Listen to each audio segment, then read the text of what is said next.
In the last video, we introduced this idea of an SN curve, and I want to go into detail on interpreting this idea. So just as a refresher, what the SN curve tells you is that for a particular material, so let's say an Achilles tendon,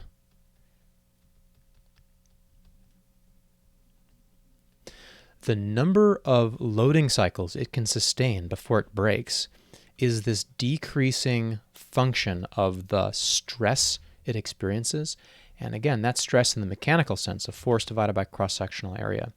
So one useful way to think about this is that for a particular person, such as you or such as me or such as some client you're working with, their tendon has some intrinsic cross-sectional area, right? Maybe your tendon has a cross-sectional area of 0.8 square centimeters.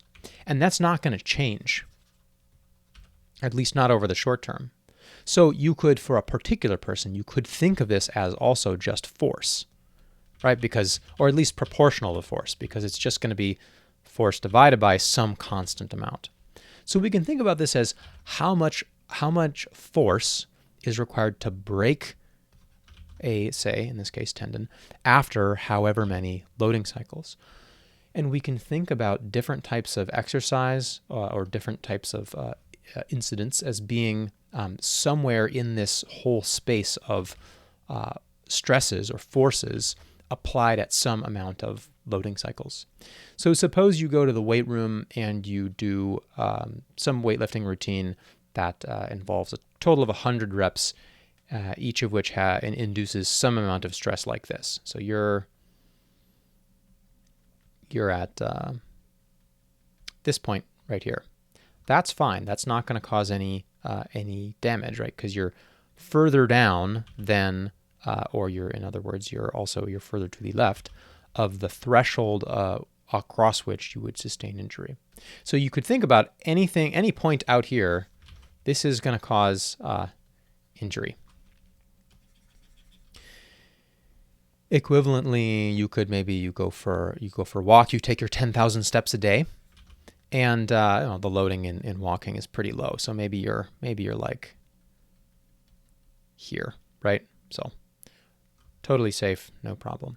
However, let's say you are a novice runner, and every day you run 10,000 steps, and that puts you further up, maybe up here. Now you're starting to get close to the danger zone, and if eventually, maybe after 10 days, you've accumulated 100,000 steps with maybe this amount of stress per step, now you are going to get injured, meaning you've induced enough damage to push you over this threshold. So again, this axis here is on a log scale, which maybe is important to keep in mind when you're thinking about comparing different training sessions or different stresses. And what it suggests is that if you slightly increase the amount of stress, say by like this much, say you lift 25% more weight, now the number of loading cycles you can endure goes down like dramatically, right? So notice by just going up by this much, we've gone from I can sustain 100,000 loading cycles before failure down to, I don't know, whatever this is, 200.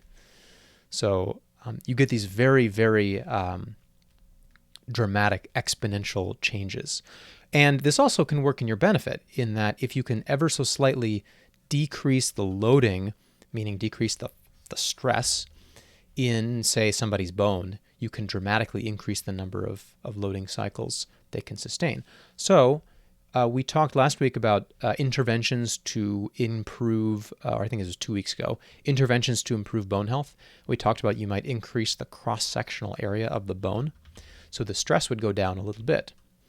What that would mean is that a loading, the stress, if you can decrease the stress by, that amount, now what used to cause an injury after 10,000 loading cycles causes an injury after 50,000 loading cycles, even for just this little teeny tiny decrease in stress. You could also think about interventions to reduce the force. So maybe you do some physical therapy, gait retraining program for runners that decreases the stress in their Achilles tendon, meaning the force in their Achilles tendon, by 10%. Same thing. Maybe you go from here down to here, and again we've gone from 10,000 steps are going to get you hurt to whatever this is, 30,000. So you can get these dramatic, highly nonlinear results as a consequence of the shape of this SN curve. There's one more thing that is an interesting connection to acute injuries, which is that if you just go up the SN curve to the point at which you get to one loading cycle until injury, that's an acute injury, right? So you can think about an acute injury as being an overuse injury that happens after one loading cycle. And indeed, if you collect data out here on, say, cadaver bones or whatever, and you extrapolate, you actually get pretty close to what the ultimate strength of the bone, for example, is. There's another way to think about this, which is accumulating different proportions of the total fatigue life of a material, and I think I want to leave that to an additional video. So to recap, what we saw here with this SN curve is that we can interpret it as being related to changes in force, changes in area, and changes in the number of loading cycles we can sustain until failure, meaning injury. And loading cycles, that could be steps taken, that could be plyometric jumps, that could be lifting reps. It's anything that takes you up and down the stress strain curve one time.